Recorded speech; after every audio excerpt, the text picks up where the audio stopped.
I had just started a summer job where I was basically a custodian cleaning the classrooms in preparation for the upcoming school year.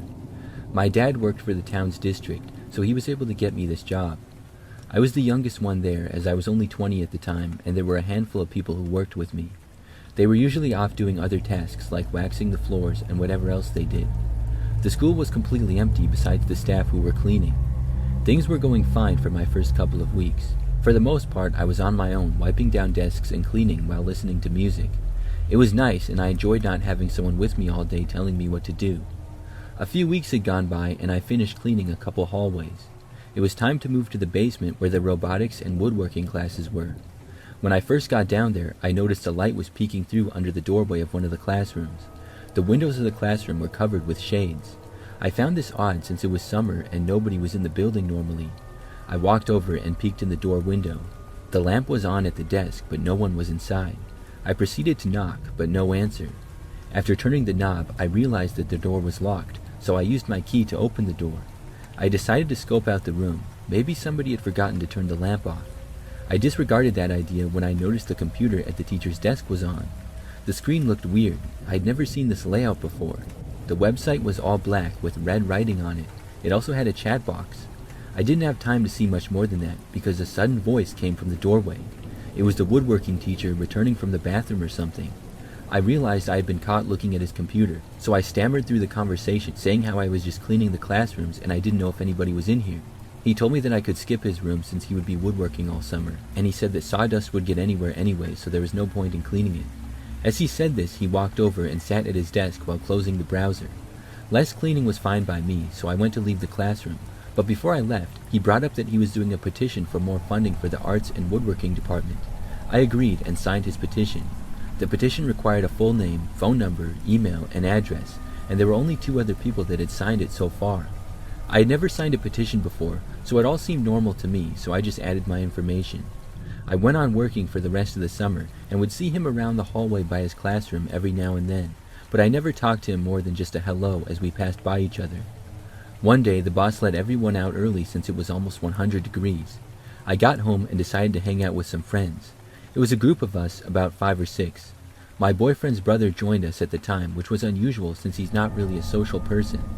He's really into technology, so he's always on his computer, which he built by himself. He's also good at hacking and stuff like that. Anyways, on this day he told me that he needed to talk to me and it was serious. I wasn't close with him at all, so whatever he had to tell me, I felt like it would be legit. He brought me into my friend's living room and pulled out his laptop. To my surprise, he was on the deep web, and he went on to show me that I was up for bid on the dark web. I knew how the deep web worked. I had heard horrible stories about it, but I'd never been on it, so how would my information even be out there? It suddenly clicked though. The web page matched with the one that I saw in the classroom about a month back. I had also given my information to that teacher for his petition. I explained this to my boyfriend's brother. He advised me to call the police immediately, which is what we did. They did an investigation on the teacher and found the activity on his computer. Not only that, but he had several other girls' information along with pictures. Some of the girls were minors too. There were also wooden contraptions they found in his home, which he had made in the shop. He probably planned to use them on these girls, or even me. I was disgusted, but relieved that he was caught. I often wonder what would have happened if the page was never discovered. Would he have kidnapped me and killed me online? I changed my phone number and moved since that incident, but I learned to be more careful with who I give my personal information to.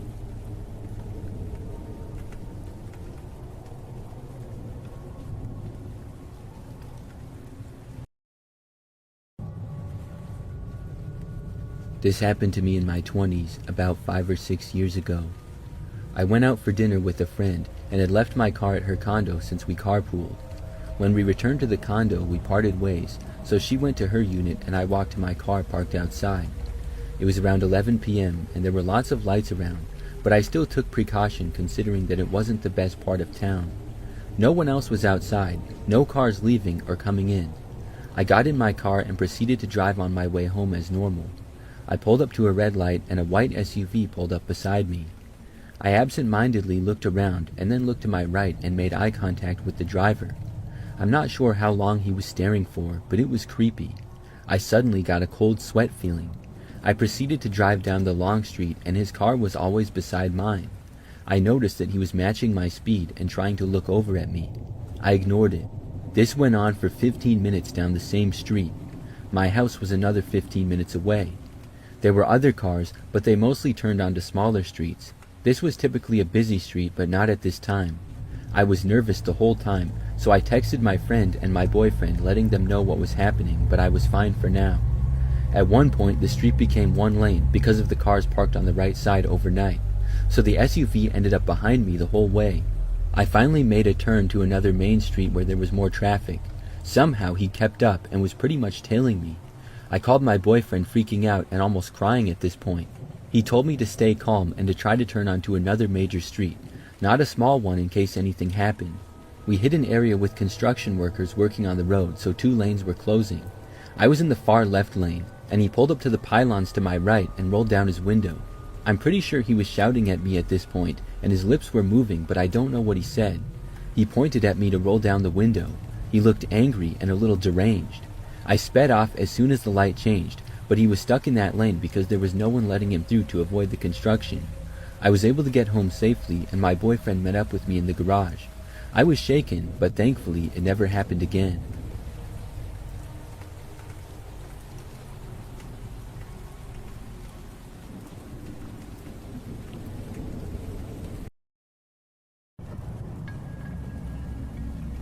When I was 18 years old, I was living with my parents, and it was the summertime.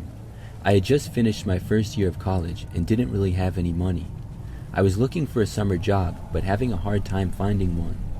My parents were divorced, so I would live with my mom most of the time, but would stay with my dad for a few days here and there. I remember that I really wanted money, and I decided to go on Craigslist to see if there were any odd jobs that I could do. They have a job section on the website for both temporary and permanent jobs. Most of the temporary jobs are things like yard work, projects, or helping people move, things like that. I saw one that seemed really easy. The ad simply said, "Watch my house when I'm away." I clicked on the ad to learn more, and to be 100% honest, my instincts told me right away that it seemed a little weird. There were a couple of pictures of the inside of this house, but not much information was given. However, what was given was the price that the owner would pay, and I don't remember exactly what it was, but it was pretty good. It was 2 nights staying at the house and watching it for probably like $400 or something. I responded quickly because it seemed like easy cash. The only thing I would have to do is live in some random person's house for 2 days and then get paid good money. The house didn't look super fancy or anything from the pictures, it just looked pretty average. I texted the owner and said that I was interested in the job. After texting back and forth for like 10 minutes with the guy, he said that I could have the job. So a few days later, I went to his house. I didn't tell either of my parents, and I was staying at my dad's at the time. I told him I was going to a friend's for a couple of nights. My mom was way more strict than my dad, and I know she would have asked a bunch of questions, but my dad just said, "Cool, have fun." I knew my parents would not have let me do it if I told them, but I was thinking that it would be fine, and I really wanted the money. After I got to the address, which was like 15 minutes away, the house looked pretty average. In fact, if anything, it didn't really look that nice. The neighborhood had a decent amount of houses, and it seemed pretty quiet. I knocked on the door, and a man answered whose name was Jerry. He was like 50 or so, and said that he was going out of town for a few days. The only instructions he gave me were to watch the place and to stay there and sleep in the guest room. That was it. He didn't have any pets or plants, so I wasn't sure why I had to watch the house. Maybe he just wanted peace of mind knowing that somebody was there and he had the money to pay for it. Then he gave me a set of keys and left. It seemed kind of weird, but it was all right with me. The house was kind of small and not that nice. It had just 1 level, and then a basement which I didn't bother to go down and look at. There was a living room, dining room, kitchen, bathroom, and 2 bedrooms. There was not a whole lot of furniture either, but enough to be comfortable. I sat on the couch in the living room and went on my phone and watched TV. I looked around a little bit in the kitchen and there was basically no food, so at one point I went out and got some. I came back and continued to just relax on the couch. I was still there when it got to be late at night. Aside from the TV, it was very quiet. I was not used to it being so quiet because both of my parents have pets and I also have siblings. So as I sat there on the couch, about to go to sleep at like 11 p.m., I suddenly heard what sounded like somebody in the basement. It was footsteps walking around down there. Right away, it really spooked me. I didn't know what that could possibly be. I was too scared to go down and investigate. I got up from the couch and just stood there, but the noises seemed to stop after that. I stayed on the couch listening and watching the TV to take my mind off it. The noises were really not that loud, but it definitely seemed like somebody had been walking around down there. After like 10 minutes, I heard the footsteps again. This time, they started coming up the stairs. There was no mistaking it this time, because I heard the creaking of the stairs as they walked up. I was terrified. I got up and I ran into the guest bedroom and shut the door. I listened close, but I didn't hear anybody walking around anymore. This was too weird, so I texted the owner. I didn't care if I was bothering him so late at night. It was creeping me out so much that I was literally about to just leave and go home. Surprisingly, the owner texted me back pretty quickly. I had told him that I thought I heard someone in the basement and I was really creeped out. He told me that was just his roommate Carl. This made me really confused. He had not mentioned at all before that he had a roommate living in the basement, and if he did have a roommate, why would he need somebody else to watch the house? I sat there thinking about it for a minute, but I decided that perhaps he didn't like his roommate or was afraid that his roommate would steal his stuff or something. I was just trying to make sense of it in my mind. So I left the bedroom and walked around the house. Nobody was there at all. I did not go in the basement though. I figured that Carl was down there. I didn't hear any more noises from the basement either. I guessed that Carl must have gone to bed. So then I went back to the guest bedroom to try to go to sleep.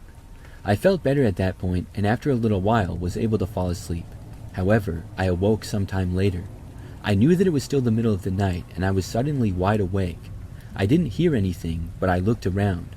All the lights were off, but when I looked to the doorway, I saw it.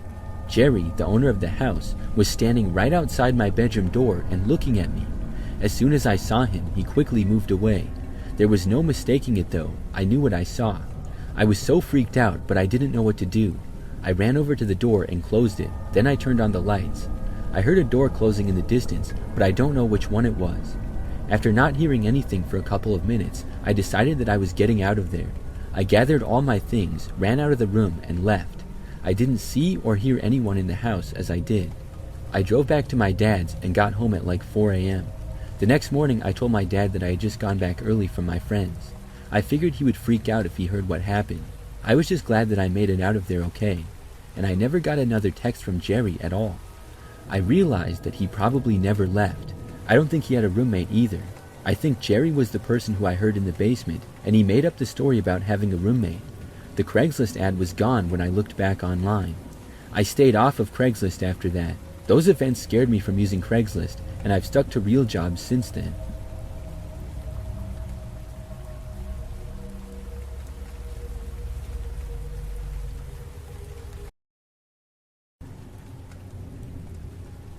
This happened last year. I was very curious about what the deal was about this dark or deep web stuff. So I went to YouTube to watch a tutorial on how to access the dark web using Android, and I planned on surfing the dark web using my phone. Everything was set. I covered my phone camera with tape, went to my room and locked it, and opened the Wikipedia site for dark web links. Everything was cool, and I went to those normal chat sites where I didn't contribute and just observed. I gained some confidence and opened this one creepy anonymous confession site. My faith in humanity vanished away after reading some of the confessions there. Some people commented about people they killed, while others commented about how they tried to kill someone and failed and how they regret it. There was a ton of other graphic things which I honestly don't want to mention. After about an hour of browsing other stuff, I got bored, so I decided to stop, close everything, and delete all the browsing apps I used.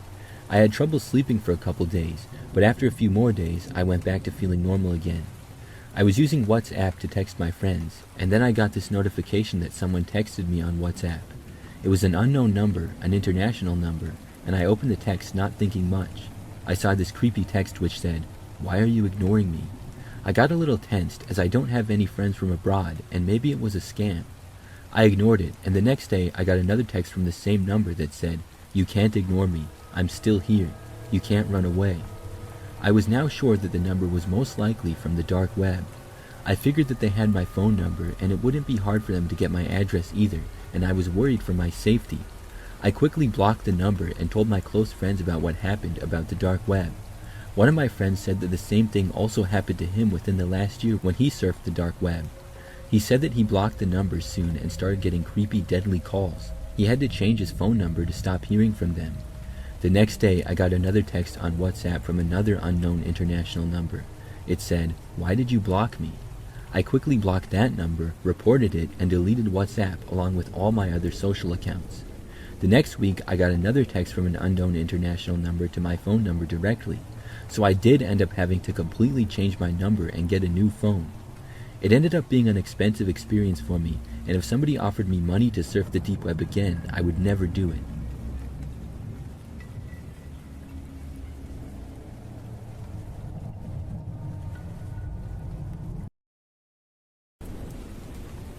I'm a respiratory therapist that works at a local hospital.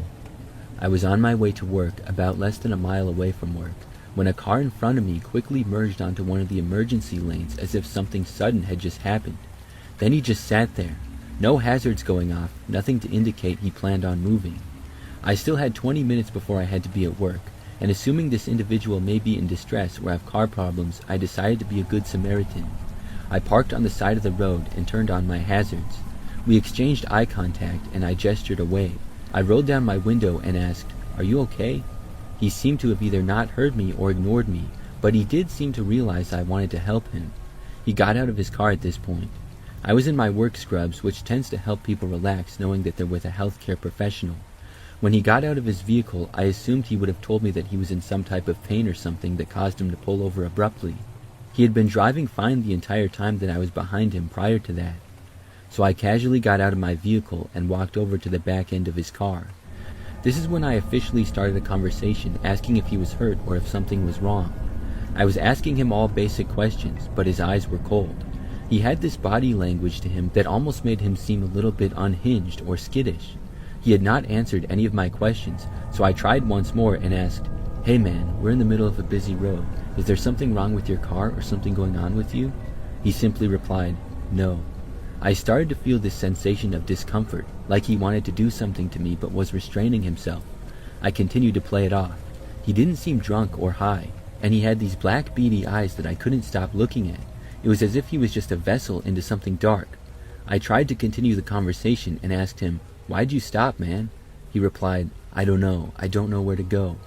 I didn't know what he meant by that, so I questioned further by saying, "Do you know what city you're in right now?" I told him if he was lost, I could tell him where the nearest highway was. His reply was a little chilling. He said, "Anywhere but here." I was now confused. He didn't know where he was, but felt this urge to get out of the area as quick as possible. So I asked, "Well, what direction are you wanting to go? 75N will take you to Dayton, and 75S you'll head to Cincinnati." He asked me, "What would you do in my position?" Now, I had no idea what he meant by this. I simply said, "I don't know what kind of position you're in, man. Can you drive? The hospital I work in is within view, and we don't have to go in." He agreed to follow me, but once I turned on my blinker to turn into the hospital, he completely stopped following me. He pulled a U-turn and sped off. This wasn't the scariest experience in the world, but I just can't forget how foreign and strange this behavior was. Each time we engaged in conversation, it was as if he was contemplating to tell me something, but ultimately remained silent. From the looks of it, he didn't have a broken down car, and it didn't look like he was a substance abuser. He just seemed incredibly nervous, and his fast motion gestures and twitches of all his body language has left me puzzled.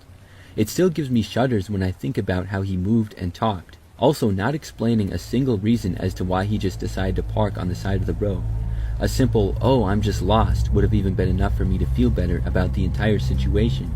He just seemed incredibly paranoid and hesitant. On top of that, the entire conversation led nowhere to his situation or why he was acting so strange.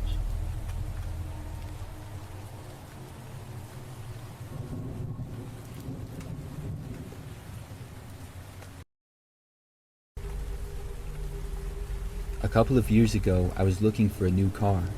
I looked on Craigslist because I feel that they usually have the best deals. You have to shop around and look for sometimes a couple of weeks, but eventually you can get a great deal. So I found one car that I thought might work for me. The price was good and everything in the ad seemed legit. It wasn't an eye-popping great deal or anything, but it seemed like a very reasonable listing. I texted the owner and said that I was interested. We met up one of the next days. I think we met in a store parking lot somewhere nearby. So, after looking at the car, I wanted to take a test drive to make sure that it drove well. The owner was this guy, I think his name was like Jeff or Jordan or something with a J. But anyways, he was tall, kind of thin, had glasses, and really dark hair. He asked if I wanted to go for a test drive, but then he wouldn't let me drive it. I went around to go to the driver's side and he told me no and told me to go to the passenger seat. So I went around and got in there, and I guess that he wanted to show me that the car ran well. However, he didn't want me to drive it for some reason. So we left the parking lot and began driving down the road. I figured maybe he was just overprotective about his stuff. But this guy started to drive really far away. At first, I didn't realize because I was trying to pay attention to how the car ran. I was more concerned that he might be trying to scam me or something because he wasn't letting me drive. Soon though, we had been driving for like 10 minutes at least, and he hadn't turned around or anything. He seemed like he knew where he was going. Like he wasn't just casually driving around and making random turns nearby the parking lot. He was pretty much just going straight down this one quiet road. We got farther and farther away, and he wasn't saying anything. I told him that we could go back now. The guy said that he wanted to show me how good the car was. I said, I can see it's good, you can take it back now. He said just 1 second, and then kept driving. We drove in silence for the next couple of minutes.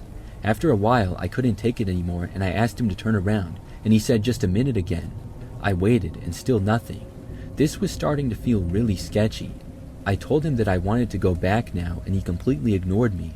I didn't know what I could do though. He was driving way too fast to just jump out of the car, and I could not try to fight him. I'm a woman who's barely 5'2", and this guy was about 6 feet tall and probably a lot stronger. He turned at one point and went down another random road. This one was also very quiet, and then he kept driving down it. I took out my phone and had no signal. Thanks, T-Mobile. After driving for about another 5 minutes, I saw something up ahead. It was a police car on the right side of the road. I'm not sure if he was trying to pull over speeders or what, because there were no other cars or people nearby. It was just a cop parked on the side of the road. As we approached the cop, I knew that we were going to drive right past him. I tried to roll my window down, but just when it started to go down, it stopped. I realized that the guy driving had disabled my window. Then he rolled it all the way back up. We were getting closer to the cop. Right before we got to him, I started frantically waving to the cop like crazy.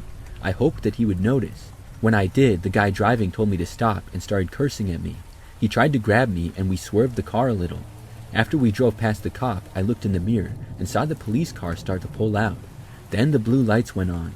I felt a huge wave of relief. The guy driving asked me what was wrong with me and why I did that stuff.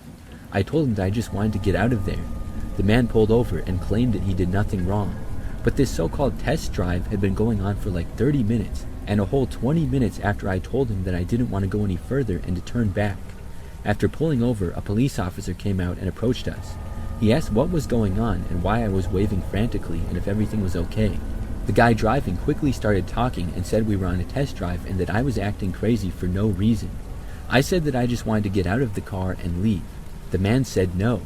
It's funny how suddenly now he was talking, but when I was asking him to turn around and stuff, he was either completely ignoring me and not talking at all, or just giving basic small responses.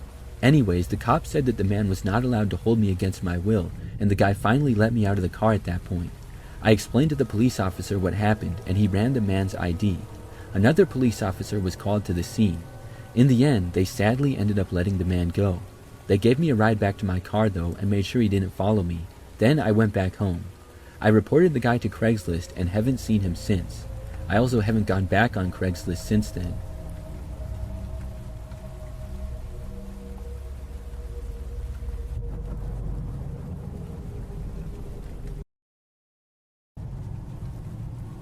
It was 2015 when I was still doing some freelance work, and I was hired by a client to do some improvement to her personal blog.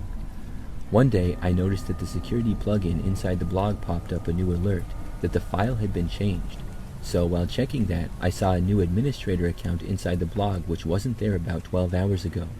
I called her on Skype and asked if she gave anyone else access. I was a bit unhappy because new people tend to screw up my workflow. What she told me next was shocking and disturbing. She got a call from her bank account that somebody tried to purchase something using her card, around the amount of $3,000. It was denied because of some authentication error. Her PayPal account sent out almost $1,200 to 3 separate accounts. She got an angry email from a friend who received an email from my client with some slurs in it. Some of her clients left her because of some similar mail that was sent from her email ID. I had heard stories like this before, and I had an idea of what was happening. I gave her an idea of what was going on, and she gave me remote access to her PC. The first thing I noticed was that there were a good number of processes running in the background that didn't come from anything. I tried multiple antiviruses, but it didn't do much. Her personal email ID was hacked, and that ID pretty much had every account she regularly used connected to it, like her Facebook, Twitter, bank, and credit card. I told her to reset everything. It took almost a week to find out the full length of the damage, and she lost around $2,000, which was never recovered. The backstory was she was curious and heard from a friend about the dark web and Tor and downloaded a file from someone inside Tor. She never told me what the file was advertised as or that it was a malware. It sent a lot of data from her computer, and they pretty much had access to her computer. About a month later, when she had left this tragedy behind her and was getting back on her feet, somebody sent her an email with some private photos. The photos were private photos of her and her boyfriend, and they demanded a good amount of money to keep them private or they would leak it online. She was already depressed and going through a rough patch with what happened earlier, so this was the last straw. Her boyfriend was a good person and he supported her through all of this. Her boyfriend was able to really help her out, and she contacted authorities and certain steps were taken. She never paid the blackmailers, and none of the photos ended up being leaked. Nobody knows why, but I'm glad they weren't, and I'm glad she's okay now.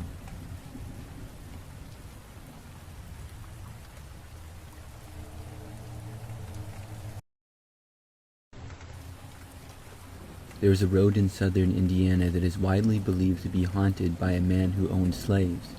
He would sacrifice them under a bridge during a full moon. He was a devil worshipper. I live in Pennsylvania, but occasionally visit southern Indiana to see my dad's side of the family.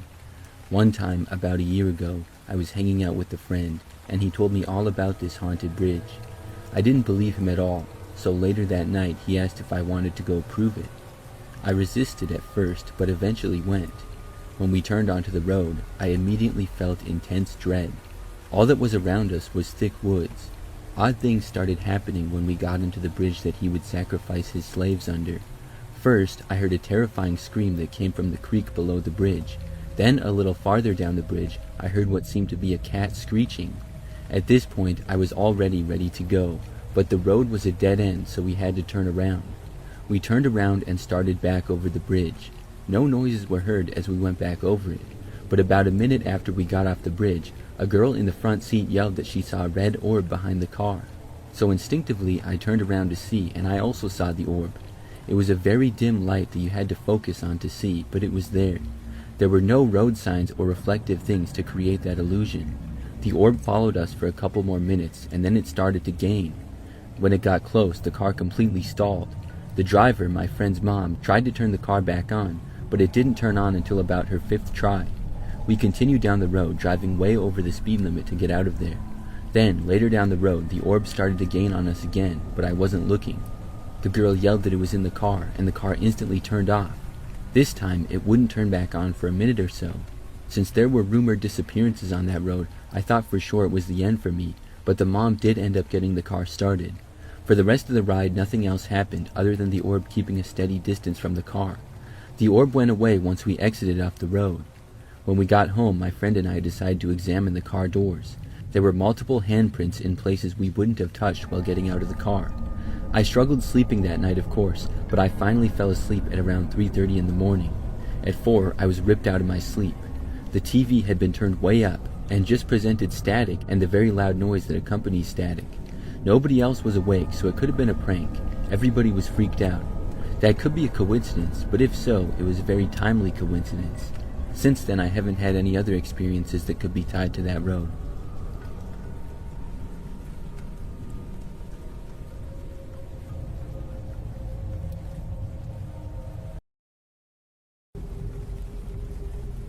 This is my Craigslist horror story. I wanted to buy a TV from there last year. I saw an ad for a nice TV that looked pretty new. It was an LG, and the price was really good, a lot cheaper than you can get at the store. It was also a pretty new TV, and I figured that I would be getting a great bargain. So I reached out to the guy selling it and told him that I would buy it. He said okay and gave me his address and instructed me to come by the next night at 9 o'clock. It was cool with me, so I went over there the next evening. I arrived on time, and it was this sketchy neighborhood, but to be honest, mine isn't that much better, so I wasn't tripping or anything. I parked my car, got out, and walked up to the door and knocked. Within a minute, the door opened, and this dude with a t-shirt, jeans, and cap answered. I told him that I was there to buy the TV, and he let me in the house. He first asked for the money almost right away, which I had on me. I was about to give it to him, and I saw the TV sitting right there on the floor, but it was not the same TV from the ad. Most TVs look alike, so I was nearly fooled, but I've had quite a few TVs in my day, and I picked up on it. This one was slightly smaller than advertised, and it was also not the right brand. I was buying an LG, and I could see that this was some off-brand crap that probably didn't even work. If it did, the picture quality was probably terrible. I said, wait a minute, this isn't the right TV. I hoped that maybe the guy was selling multiple TVs and just got them mixed up, but he quickly said that this was the right TV and sounded almost angry. He told me to take it and started picking it up. I told him no, I don't want that cheap knockoff crap. The guy said a deal's a deal and started telling me to give him the money. I said no, the deal was for an LG, that's what was advertised. I then asked him straight up if he even had the LG TV that was advertised. The guy said that he didn't know what I was talking about and said this was the TV from the ad that he advertised the whole time. At that point, I just decided to leave. I told him he could scam somebody else and walked out the door. The guy started following me though, telling him to give him his money.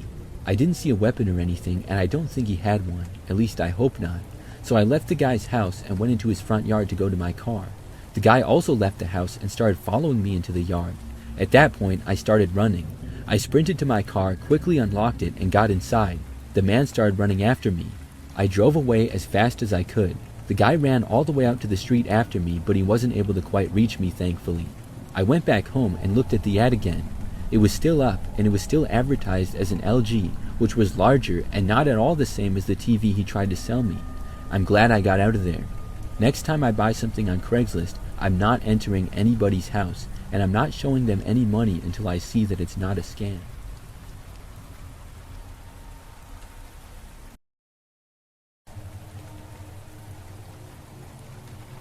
I've been using the deep web for a few years now.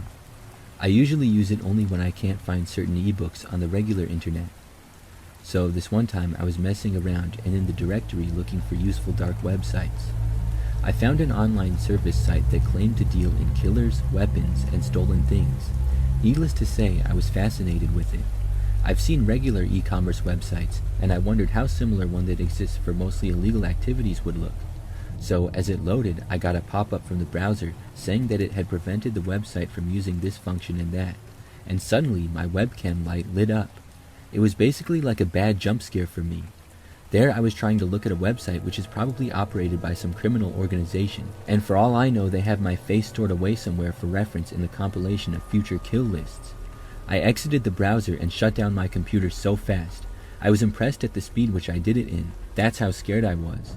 This was in 2014, and I just avoided the dark web for the next 2 years until I needed it to download a book which I could not find anywhere else. Since that incident, I've never again ventured away from my ebook websites. In hindsight, it could have been and probably was something else because Google Chrome and Skype were both open as well, but you always get that ring whenever somebody Skypes you, and I'm mostly certain my computer was not on mute because I always listen to iTunes while on the internet or doing anything that doesn't have audio itself. So I continue to steer clear of any more exploring on the deep web.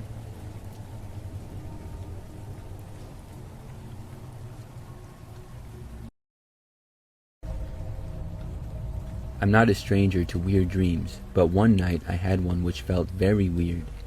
A few years ago, when I was back in high school, I'd gone to sleep and had begun to dream about an odd place, which I remember had maroon walls and deep red carpeting.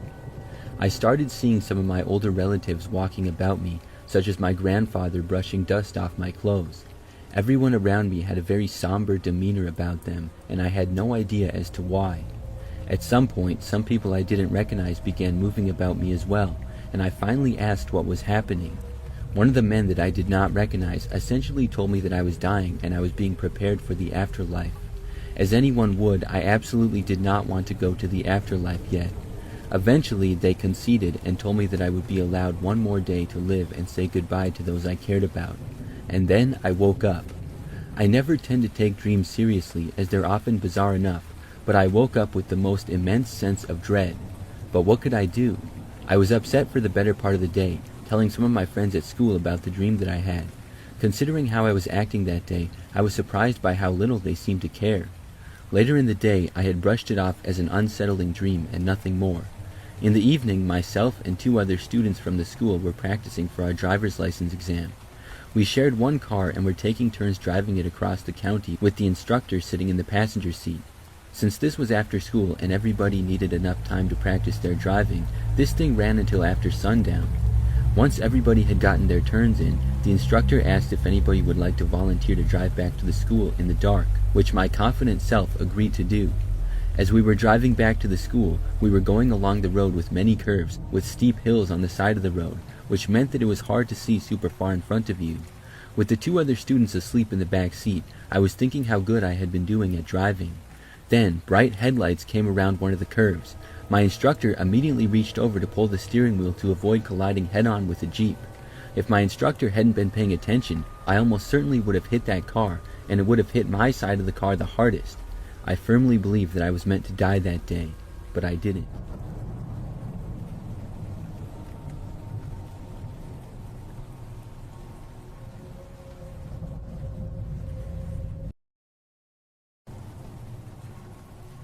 Years back, I had an old Impreza that was my car.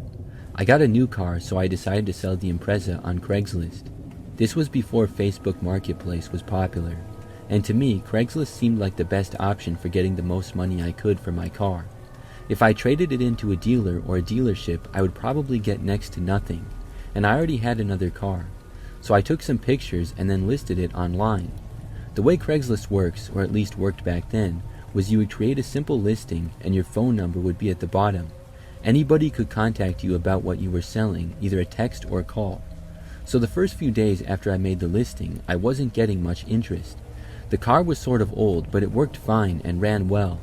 I thought that maybe the asking price was too high, but I kept the listing up and didn't change the price because I wasn't in a huge hurry to sell. I did get, I think it was 2 texts and 1 call, but each time they stopped responding pretty quick and never seemed that interested. Then, after the car had been up for like a week, I got another text about it. The person said, "Is your Impreza still for sale?" I said, yes it is. Then the person said that they were interested in it. I asked if they wanted to look at the car and maybe test drive it, and the person said yes. So I asked when to try to arrange a time. I knew nothing about this person because they didn't give me a name or anything. However, after I asked when they wanted to look at the car, they stopped responding. For several days, I got no texts at all. I was disappointed and figured that they just lost interest in the car for whatever reason. For the next few days after that, I got no texts or calls regarding the car. I was starting to forget about it because, like I said, I wasn't in a huge hurry to sell it. So now it was like a week after I had last heard from the person, or anybody else for that matter, about my car. I lived alone at the time in a smaller house that I was renting. It was nighttime, sort of late, about 10 o'clock, and I was in the living room. I got a text, and it was from the same person who had been texting with me about the car. He sent a picture of the car for sale as it sat in my driveway right by my house. This was not the picture from the Craigslist listing. This looked like a picture that had been taken about right now. The place that the person had taken the picture from was well in my driveway and on my property. I looked at the picture and was very confused. I finally texted back and said, "Are you at my house right now?" Pretty quickly the person responded saying, "I'm here to look at the car. Where are you?" I knew that I had never arranged the details of a time or date to look at the car with this person. I also realized that I had never given them my address, and it wasn't on the listing either. Plus, it was late at night for crying out loud. I asked the person how they got my address. They did not respond to this. Moments later, I heard a knock at the front door. I was not within view to see the door or out any of the windows. Plus, they were thankfully all covered entirely.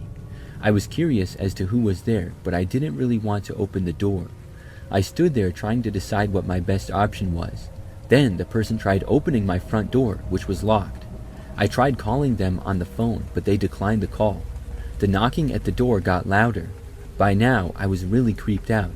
I went over to a front window and very carefully looked out of it. I saw some guy standing there on the front step. He was sort of large, but I couldn't see his face. It was really dark out, so I didn't get much. Then, finally, he turned and started walking away. I moved away from the window again so that he wouldn't see me. A short time later, I heard a loud noise, like something was being hit. Then I heard a car driving away down the street. I went and looked out the window, and he was gone. I went to text the guy again asking what that was all about, but he blocked my number. The next day, I went outside and saw a visible dent in the door of the Impreza. I'm pretty sure that the guy kicked it or hit it somehow, and that's the sound that I heard before he left. It made me angry and I reported his number to Craigslist. This incident prompted me to get security cameras. It also made me remove my Craigslist listing and I ended up selling my car to a dealer. Since that experience, the man never returned. I have used Craigslist a couple of times since, but not much, and not to buy or sell a vehicle. If anybody out there listening uses Craigslist or Facebook Marketplace, please be careful.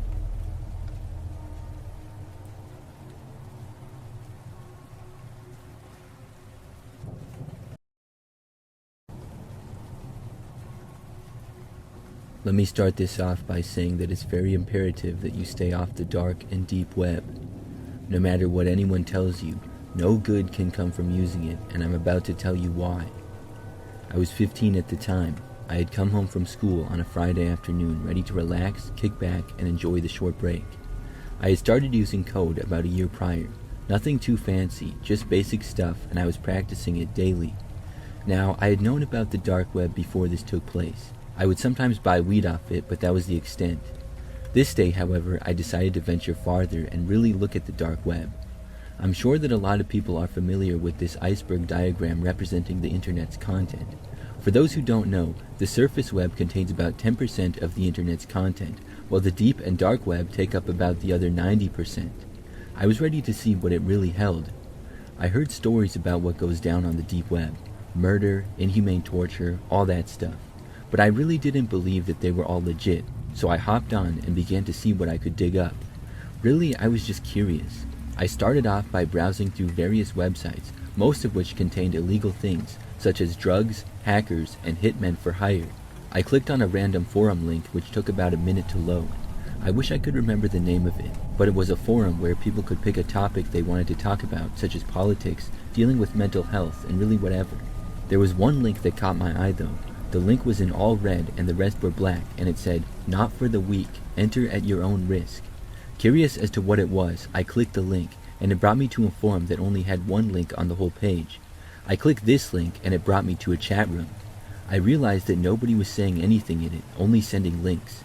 This set off alarm bells in my head, because I had ideas of what these could possibly be.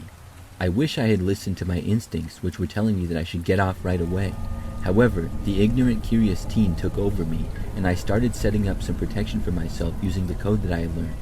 I later realized this amateur coding I did would not protect me from these advanced people with malicious intent. I clicked on a random link, and a page loaded surprisingly fast. It looked to be another chat room.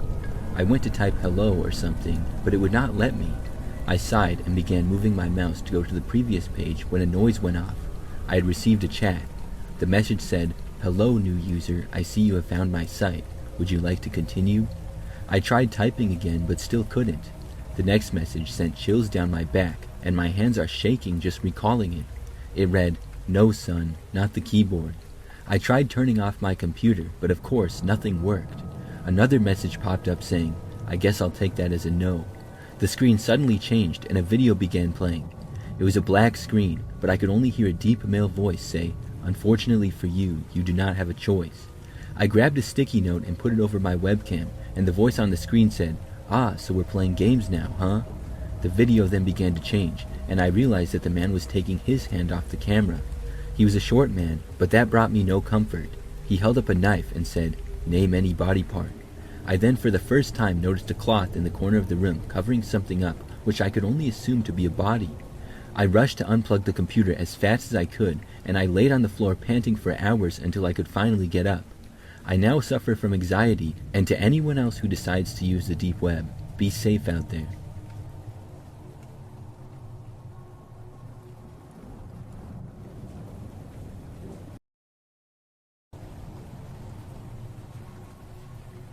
I live in a super residential suburban area a little east of Buffalo, New York. I was driving home one night about 1 a.m. and was on my street, which is only a bunch of ranch houses and no other buildings.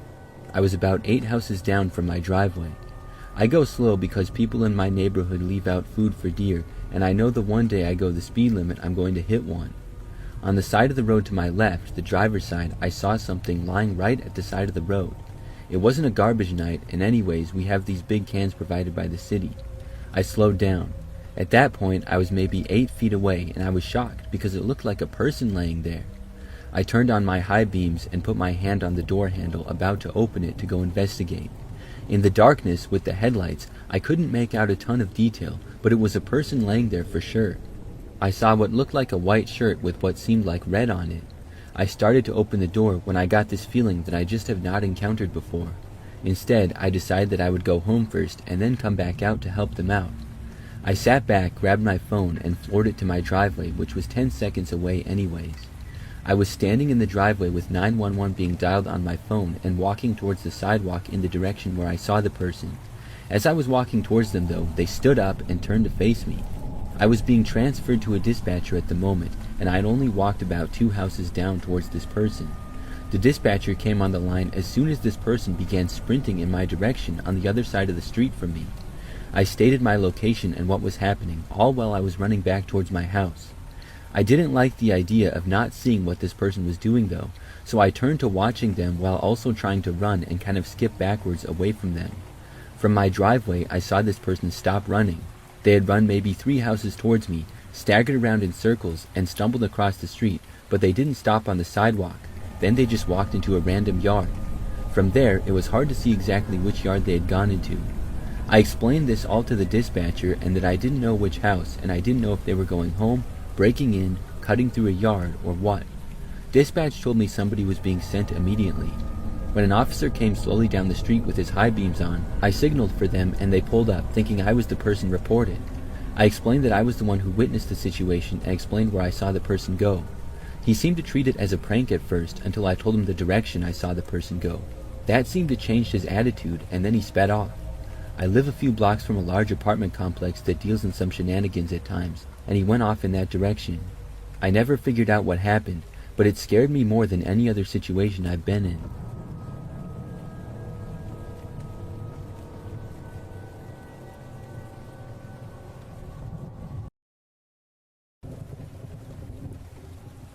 This story takes place back when I was in college. I attended a large university that was a couple of hours from where I'm from. I had lived in the dorms with my roommate Rachel the previous year. The 2 of us decided to rent a small college house together for that upcoming school year. We were able to find a place that was cheap that we could afford, but it didn't come with any furniture, so we had to get some. Mostly we would look on Craigslist for either free or really cheap furniture. After getting the lease for the house in June, we got a couple of things over the summer.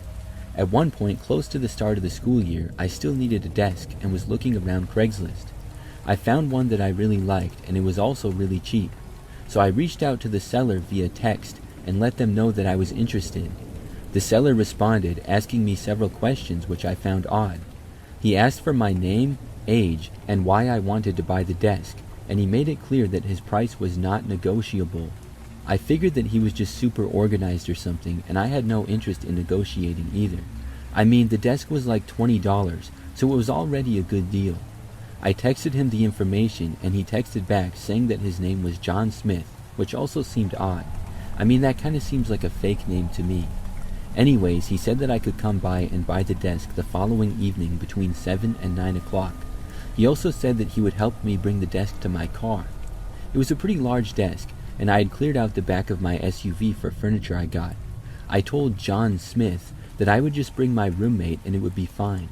He said no, not to bring her, and that it was no problem for him to help. This seemed strange to me as well, which only made me want to bring Rachel with even more. So I told her about it, and she agreed that it seemed sketchy. I should have just forgot the whole thing and not got the desk, but it was a really nice desk and I wanted to get it. I was young and dumb, and I felt that nothing would go wrong. So the following evening, we drove to the address that was provided. We got there shortly after 7 o'clock, and it was a fairly average-looking neighborhood.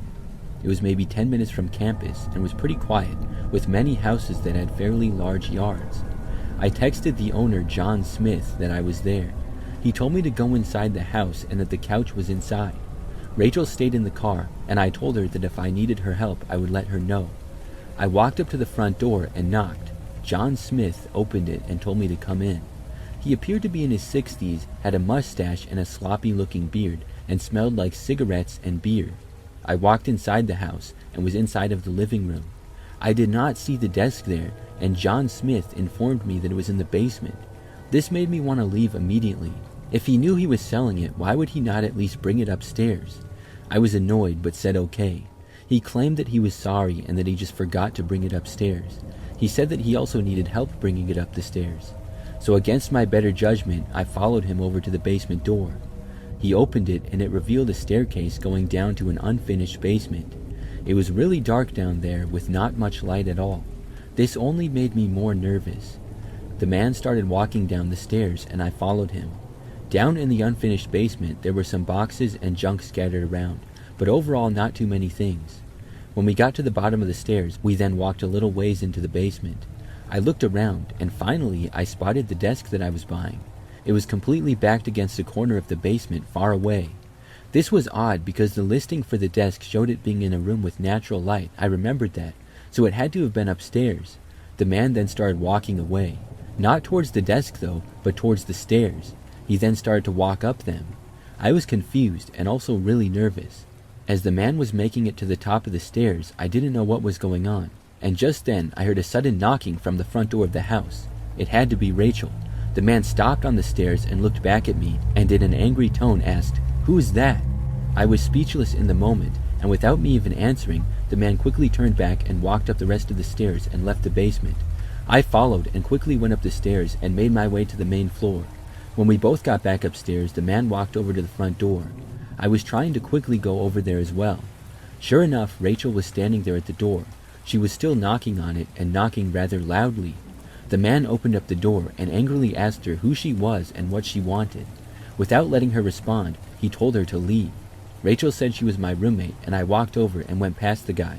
He angrily yelled at me and said that I was supposed to come alone. I didn't want to argue with the guy or anything. I just quickly walked past him, and Rachel and I then ran through the guy's yard and back to the car. He was yelling and cursing at us the whole time. Then we left and drove back home. By the time we returned, the Craigslist listing was deleted. I still made a report to Craigslist about him though. I'm guessing that John Smith was not his real name, but I do have his address. I never heard anything more, so I don't know if anything was done about him. I guess technically he didn't commit any crime, but it was sure as sketchy as can be. The fact that he wanted me to come alone was a major red flag. I should have never gone there, and I'm glad that Rachel came to the door when she did. She told me that she just had a bad feeling about it, and it seemed to be taking a long time. So she decided to just knock on the door and see how it was going. But when nobody answered the door for a while, she started loudly knocking. Thankfully, it worked.